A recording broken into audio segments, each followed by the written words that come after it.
স্বামীর করুণ কান্নায় তোলপাড় আরশে মোয়াল্লায়, স্বামীর করুণ কান্নায় তোলপাড় আরশে মোয়াল্লায়, কবর ফেটে ওঠে এক মরা বিবি জিন্দা হয় ঈসা নবীর জামানায়। ছন্দের মাধ্যমে সেই ঘটনা তানাদের মহব্বত স্ত্রী যখন ইন্তেকাল করলো তারপর কি হয় লিখছে দেখুন। সুখের জীবন ধরলো ভাঙন এক স্বামী বধূর সংসারে, আর প্রেম পীড়িতের ছিড়ল শিকল বিবি তার গেল মরে। বিবির শোকে কাঁদে ধোকে আর পড়ে রয় কবর ধারে, বলে আল্লাহ আমার পারওয়ারদিগার বধূকে দাও জিন্দা করে। বহুদিন পরে ওই রাস্তা ধরে ঈসা নবী হেঁটে যায়, আর থমকে দাঁড়ায় স্বামীর কান্নায়, আর না নবীর মনে মায়া হয়। তখন কুম্বে ইজিলিল্লাহ বলে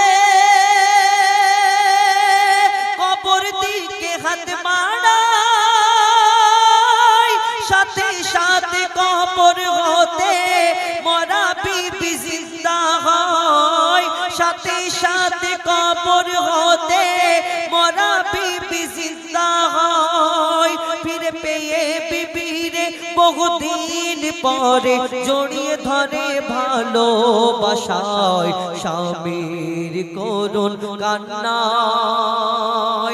স্বামী যখন স্ত্রীকে দেখতে পেল জড়িয়ে ধরলো আর ধরে তার ভালোবাসাতে আরো কাঁদতে লাগলো। তারপর কি ঘটনা হয় কবি ছন্দের মাধ্যমে আরো কি লিখছে দেখুন। সেই স্বামী স্ত্রীর যে ভালোবাসা মিল মহব্বত কবি ছন্দের মাধ্যমে সেই সম্পর্কে অতি মূল্যবান কথাই লিখছে দেখুন। স্বামীর করুণ কান্নায় বলে স্বামী ও গো ঈসা নবী, আর বলে স্বামী ও ঈসা নবী দোয়া করো খোদার দারে, মরা বিবি জিন্দা করে দেখালে এই বিবি এখন আর না মরে। বলে ও গো আল্লাহর নবী, তুমি আমার স্বামীকে যখন ফিরত, আমার স্ত্রীকে যদি ফিরত আনতে পারো, মরা বিবি যদি আমার জিন্দা হয়ে যেতে পারে, তাহলে আমার এই স্ত্রীকে তুমি এখন না জানো না মরে। আমি যতদিন বাঁচবো আমার স্ত্রীও আমার সঙ্গে সঙ্গে যেন ততদিন বাঁচে। আমরা যদি মরে যাই একসঙ্গে মরে যাই, আমরা যদি বাঁচি তো একসঙ্গে বাঁচবো। এই কথা যখন বললো তারপর কি ঘটনা হয় কবি ছন্দের মাধ্যমে লিখছে দেখুন। বলে স্বামী ও গো ঈসা নবী দোয়া করো খোদার দারে, মরা বিবি জিন্দা করে দেখালে এই বিবি এখন না মরে। আর আমার যা আছে হায়াত এইটুকু ফরিয়াদ, আমার হায়াতকে দাও দুভাগ করে। নবী সাক্ষী থাকো তুমি অর্ধেক হায়াতে আমি দিয়ে দিলাম বিবিরে। স্বামীর কান্নায় আরশে মোয়াল্লায় খোদার আরশ কেঁপে যায়, ঈসা নবীকে সাক্ষী রেখে আল্লাহ দোয়া কবুল করে নেয়।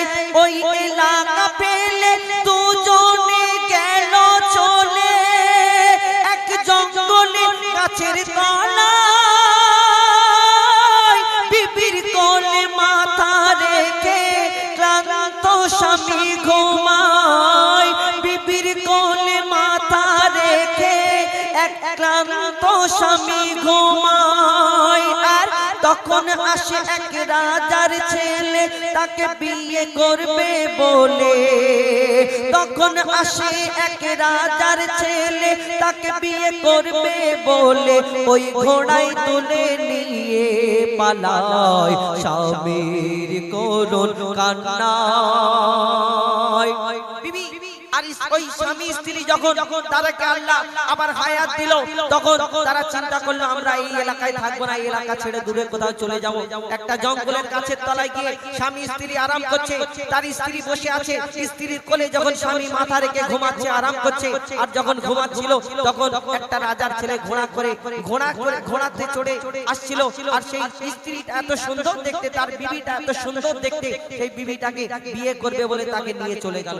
রাজপ্রাসাদে যখন পৌঁছে গেল, সেই রাজার ছেলের সবকিছু দেখে তার স্ত্রী রাজি হয়ে গেল, ঢলে গেল তার দৌলতে যে আমি রাজার ছেলের সঙ্গে বিয়ে করব, মানে আমি এই রাজরানী হয়ে থাকবো, এই দুনিয়াতে রানী হয়ে থাকবো, আর আমার ওই একটা স্বামী যার সাথে আমি রাস্তাঘাটে ঘুরে বেড়াচ্ছি, এর থেকে ভালো আমি রাজপ্রাসাদে থাকবো। যখন এই ঘটনা হয়, তারপরে তারা বিয়ের কথা বলে এবং তার স্বামীটা ঘুম থেকে উঠে যায়, খুঁজতে খুঁজতে দেখছে একটা ঘোড়ার পায়ের ছাপ দেখতে পাচ্ছে। সেই ঘোড়ার পায়ের ছাপ দেখতে দেখতে রাজপ্রাসাদে তার স্বামীও পৌঁছে গেল। সেখানে কি ঘটনা হয় শেষ কথায় লিখছে দেখুন। ঘোড়ার পায়ের ছাপ দেখে ছোটে রাজপ্রাসাদে, আর রাজার কাছে বিচার ফেলে, বিচারে বলে বিবি এ নয় আমার স্বামী, আমার স্বামী ওই রাজার ছেলে। ঘোড়ার পায়ের ছাপ দেখে ছোটে রাজপ্রাসাদে, আর রাজার কাছে বিচার ফেলে, বিচারে বলে বিবি এ নয় আমার স্বামী, আমার স্বামী তো রাজার ছেলে। আর শুনে বলে রাজা এ যে বিবি তোমার, শুনে রাজা বলে এবার এ যে বিবি তোমার, এর প্রমাণ কি আর সাক্ষী কে? তখন বলে স্বামী এর সাক্ষী ঈসা নবী। রাজা ডাকলো ঈসা নবীকে, নবী বলে কি ঘটালে জীবন পেয়ে দোবারা, ও রমণী জানিয়েছো তুমি, দাও ফিরিয়ে তবে পাবে ছাড়া।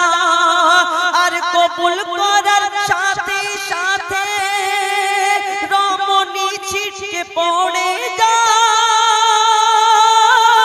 বিবি আবার মরে গিয়ে আগের মতো হয়ে যায়, বিবি আবার মরে গিয়ে আগের মতো হয়ে যায়। এই দেখে সবাই ঈমান আনে। যখন ঈসা নবী যখন জিজ্ঞেস করলো, বলো হে রমণী, তুমি এই আমার সঙ্গে যে ঘটনা, তোমার সঙ্গে যে ঘটনা হয়েছে, আমি যে সাক্ষী, তুমি এটা কবুল করছো? যখন সে কবুল করে নিল, সঙ্গে সঙ্গে আগের মতো লাশ যেরকম যে কবরের মধ্যে শুয়েছিল সেরকম লাশ হয়ে গেল, পড়ে গেল। তারপর কি হয় সেই ঘটনা যখন সবাই দেখলো, কি করে কবি ছন্দের মাধ্যমে লিখছে দেখুন। এই দেখে সবাই ঈমান আনে, বেদিন যারা ছিল সবাই, স্বামীর করুণ কান্নায় তোলপাড় আরশে মোয়াল্লায়, কবর ফেটে ওঠে এক মরা বিবি জিন্দা হয়, স্বামীর করুণ কান্নায়। শেষ কথায় ঘটনা শেষ হয়ে গেল, কিন্তু কবির মনের ফারিয়াদ এবং সেই স্বামী তার স্ত্রী তো মারা গেল, এবার স্বামী কি করবে? সেই স্বামীটা রাজাকে ধরে ওই সেই স্বামী ঈসা নবীকে আবার ধরে বলল যে হে ঈসা নবী, আমি ওই কলমা পড়ে ঈমান আনবো এবং আমি যাকে ভালোবাসা তাকে ভালোবাসিনি, আমি ভুল জায়গায় ভালোবেসেছি। তো শেষ কথায় কবির মনের ফারিয়াদ লিখছে দেখো। স্বামী আবার কাঁদে রাজসভাতে, জড়িয়ে নবীর পা ধরে, ও নবী এবার দোয়া করো একবার, যেন আল্লাহ আমাকে ক্ষমা করে। যাকে ভালোবাসার কথা সেই আল্লাহকে দূরে রেখে, যাকে ভালোবাসার কথা সেই আল্লাহকে রেখে দূরে, মিথ্যা ভালোবাসার পিছনে ছুটেছি সারা জীবন ধরে। আল্লাহর বিচার সবর ধরে আর শুকর আদায় করতে হয়, আল্লাহর বিচার সবর ধরে আর শুকর আদায় করতে হয়। আল্লাহ আমার জ্ঞানের আঁখি খুলে দিল এই বলে স্বামী পড়ে যায় সিজদায় এমডি সামাতুলের যদি ভুল কিছু হয়ে যায়